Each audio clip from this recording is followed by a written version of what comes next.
യുപിയിൽ അവരുടെ internal information അനുസരിച്ച് ബിജെപിയുടെ സീറ്റുകളിൽ വൻ വീഴ്ച, വൻ കുറവുകൾ ഉണ്ടാകാനുള്ള സാധ്യതയുണ്ട് എന്നുള്ളതാണ് അവരുടെ ഇന്റേണൽ അസസ്മെന്റ്. അപ്പൊ എന്തെങ്കിലും ഒരു ഇഷ്യൂ ഉണ്ടാക്കിയിട്ട് ഒന്നെങ്കിൽ നമുക്കെല്ലാം അറിയാം, കഴിഞ്ഞ 2 ഇലക്ഷനുകളിൽ അവർക്കൊന്ന് പുൽവാമ വന്നിരുന്നു, ഒന്ന് ബാലാക്കോട്ട് വന്നു. അതെല്ലാം ഒരു നാഷണലിസ്റ്റ് ലെവലിലേക്ക് കൊണ്ടുവന്നിരുന്നു, നാഷണൽ സെക്യൂരിറ്റിയുടെ ലെവലിൽ കൊണ്ടുവന്നിട്ട് അവര് സീറ്റ് വാങ്ങാൻ നോക്കി. ഇത്തവണ അങ്ങനെ ഒരു ഇഷ്യൂ ഒന്നും വരുന്നതായിട്ട് കാണുന്നില്ല. എങ്കിലും നമുക്കറിയില്ല അവരെന്താണ് ഇതിന് റിസർവിൽ വെച്ചിരിക്കുന്നതെന്ന് പറയാം. പക്ഷെ വേറൊന്നും നടക്കുന്നില്ലാത്തത് കൊണ്ട് ഒരു പുതിയ അടവ് അദ്ദേഹം ഇറക്കി കഴിഞ്ഞ ദിവസം. നിങ്ങളൊക്കെ കേട്ട് കാണും. സാവൻ കാ മഹിന എന്ന് പറയുന്നത് നോർത്ത് ഇന്ത്യയിലെ വളരെ ഓസ്പീഷ്യസ് ആയിട്ടുള്ള ഒരു മാസമാണ്. ആ സമയത്ത് ആരും തന്നെ അവിടെ ഹിന്ദുക്കൾ നോൺ വെജിറ്റേറിയൻ ഭക്ഷണം കഴിക്കില്ല, വീട്ടിൽ കഴിക്കില്ല അറ്റ്ലീസ്റ്റ്. ഇപ്പം അങ്ങനെയൊന്നുമില്ല.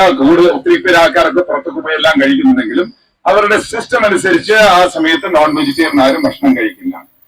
അപ്പൊ കഴിഞ്ഞ കുറെ നാളെ മുമ്പ് ഏതോ ഒരു സമയം തേജസ്വി യാദവ് ഒരു കൂട്ടുകാരന്റെ വീട്ടിൽ പോയി മട്ടൺ കുക്ക് ചെയ്യുന്ന ഒരു വീഡിയോ അടുത്ത കാലത്ത് ഇതിനകത്ത് യൂട്യൂബിൽ പ്രചരിച്ചു. ആ വീഡിയോ എടുത്തിട്ട് ഒരു പ്രൈം മിനിസ്റ്റർ ഒരു മീറ്റിംഗിൽ പറയുകയാണ്, നോക്ക്, ഹിന്ദുക്കളുടെ സെന്റിമെന്റ്സിനെ ഹേർട്ട് ചെയ്യാൻ വേണ്ടി ഇവര് മട്ടൺ കഴിച്ചിരിക്കുന്നു. സാവൻ കാ മഹിനയില് അല്ലെങ്കിൽ സാവൻ എന്ന് പറയുന്ന മാസത്തിൽ അവർ മട്ടൺ കുക്ക് ചെയ്യുന്ന വീഡിയോ ഏതാണ്ട് വൈറലാക്കിയിരിക്കുന്നു. എന്തിനാണ്? ഹിന്ദു സെന്റിമെന്റ്സ് ഹേർട്ട് ചെയ്യാനാണെന്ന് പറഞ്ഞത്. കാരണം ഹിന്ദുക്കളെ അങ്ങനെയെങ്കിലും ഒന്ന് ഇളക്കി വിട്ടിട്ട് ഹിന്ദുവിന്റെ പേര് പറഞ്ഞ് വോട്ട് പിടിക്കാൻ വേണ്ടിയുള്ള അദ്ദേഹത്തിന്റെ ആ പ്രസംഗം. അതുപോലെ തന്നെ വേറൊരു ആളിനെ പറ്റി പറഞ്ഞിരിക്കുന്നു, അയാൾ ഈ സാവൻ മാസത്തിൽ അല്ലെങ്കിൽ മീൻ ഭക്ഷണം കഴിച്ചു എന്ന് പറഞ്ഞത്. വേറൊരു ഇഷ്യൂ അദ്ദേഹത്തിന് കിട്ടാനില്ല. ഇഷ്യൂ ഇല്ലാത്തത് കൊണ്ടാണ് ഈ ഇപ്പോൾ പുതിയ ഒരു അടവ് പ്രയോഗിച്ചിരിക്കുന്നത്.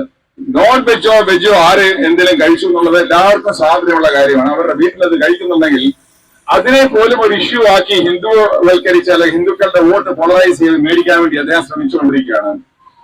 ഇപ്പൊ ഇലക്ട്രൽ ബോണ്ട് കാര്യങ്ങളൊക്കെ ഇപ്പൊ ഞാൻ കഴിഞ്ഞ ദിവസം കോട്ടയത്തെ പ്രസംഗത്തിൽ പറഞ്ഞൊരു കാര്യമുണ്ട്. ധ്രുവ് രാഠി എന്ന് പറയുന്ന ഒരു യൂട്യൂബർ, അദ്ദേഹം ഒരു ഭയങ്കര ഷോക്കിംഗ് ആയിട്ടുള്ള വീഡിയോ ഒന്നിനു പുറകെ ഒന്നായിട്ട് ഇലക്ട്രൽ ബോണ്ടുകളെ പറ്റിയും എല്ലാം പറഞ്ഞുകൊണ്ടിരിക്കുകയാണ്. അദ്ദേഹം പറഞ്ഞു, കേജ്രിവാളിന്റെ അറസ്റ്റിന്റെ കാര്യം പറഞ്ഞു, അദ്ദേഹം ഇലക്ട്രൽ ബോണ്ടിന്റെ കാര്യം പറഞ്ഞു, കോൺഗ്രസിന്റെ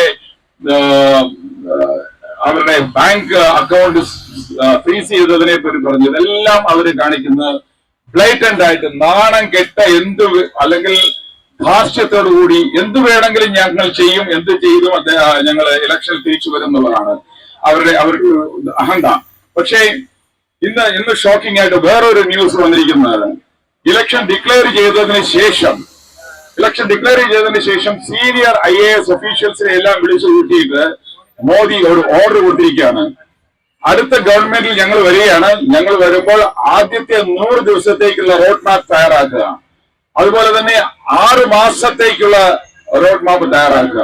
ഈ 2 കാര്യം ബ്യൂറോക്രാറ്റ്സിനെ വിളിച്ചു പറഞ്ഞു. അപ്പോൾ എത്ര കോൺഫിഡന്റ് ആയിട്ടാണ് പറയുന്നത്, ഞങ്ങൾ തന്നെയാണ് പവറിൽ വരാൻ പോകുന്നത്, 100 ദിവസത്തെ സെലിബ്രേഷൻ അല്ലെങ്കിൽ 6 മാസത്തെ സെലിബ്രേഷൻ അല്ലെങ്കിൽ അതിനുള്ള റോഡ് മാപ്പ് നിങ്ങൾ തയ്യാറാക്കാൻ ഇപ്പോഴേ പറയുകയാണ്. ആരാണ് റിവീൽ ചെയ്തിരിക്കുന്നത്? ഇപ്പോൾ നമ്മുടെ ക്യാബിനറ്റ് സെക്രട്ടറിയായി റിട്ടയർ ചെയ്തത് ചന്ദ്രശേഖർ എന്ന് പറയുന്ന ആള് കരൺ താപ്പർക്ക് കൊടുത്ത ഒരു ഇന്റർവ്യൂ ഉണ്ട്. ആ ഇന്റർവ്യൂവിലാണ് ഇത് പറയുന്നത്. അല്ല ഞാൻ അവിടെ കേട്ടുകേൾവി പറയുന്നത്, ഇന്റർവ്യൂ ഇപ്പൊ ഞാൻ നേരിട്ട് കേട്ടിട്ട് വന്നതാണ്. അപ്പോൾ അവര് തീരുമാനിച്ചിരിക്കുന്നു, ഞങ്ങൾ തിരിച്ചു വരും, ഞങ്ങൾ എങ്ങനെയാണ് അടുത്ത ഗവൺമെന്റ് കൊണ്ടു നടക്കേണ്ടത് എന്നുള്ള തീരുമാനം. പക്ഷേ ഉള്ളിന്റെ ഉള്ളിൽ ഇപ്പൊ ജോയി ഇവിടെ പറഞ്ഞതുപോലെ തന്നെ പേടിച്ചരണ്ടിരിക്കുകയാണ്. ഇലക്ട്രൽ വോട്ടിംഗ് മെഷീൻ അവർക്ക് മാനിപ്പുലേറ്റ് ചെയ്യാൻ പറ്റിയില്ല എന്നുണ്ടെന്നുണ്ടെങ്കിൽ തീർച്ചയായും അവരുടെ നമ്പർ ഓഫ് സീറ്റ്സ് ഒരു 300-ലൊക്കെ വളരെ താഴെയാകും എന്നുള്ള ഒരു പേടി അവർക്കുണ്ട്. വേഫർത്തിൻ മാർജിനിലാണ് വരുന്നുണ്ടെങ്കിൽ ഡെഫിനറ്റ്ലി അവരുടെ മണി പവർ കൊണ്ട് അവര് MLAs അല്ലെങ്കിൽ MPസിനെ അവര് വാങ്ങാനുള്ള സാധ്യതകളെല്ലാം കൂടിയുണ്ട്. പക്ഷേ അറ്റ് ദ സെയിം ടൈം ഒരു 1-2 സർവേ പറയുന്നത് അവരുടെ ടോട്ടൽ നമ്പർ ഓഫ് സീറ്റ്സ് 250-ൽ താഴെ വരാൻ സാധ്യതയുണ്ടെന്നുള്ളതാണ്. അങ്ങനെയാണെന്നുണ്ടെങ്കിൽ തീർച്ചയായും നമുക്ക് എല്ലാവർക്കും എന്താ പറയുക പ്രതീക്ഷ നൽകുന്ന ഒരു സർവേയാണ് ആ കണ്ടത്.